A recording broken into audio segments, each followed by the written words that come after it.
Hi friends, వేలాంగిణిలో ముక్కుబడి తీర్చుకునే వాళ్ళు ఈ విధంగా చేస్తారు. చూడండి, ఇసుక కనిపిస్తుందా?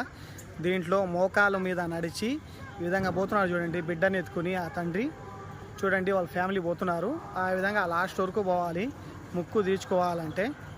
వేలాంగిణిలో చాలా మహిమగల మేరీమాత ఉండదని చెప్పి చాలామంది నమ్ముతారు. చాలా ఫారినర్స్ ఇక్కడికి వస్తారు. మీరు కూడా వచ్చి చూసుకొని పోండి.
రే రే ఇది ఎప్పుడు కట్టింది కానీ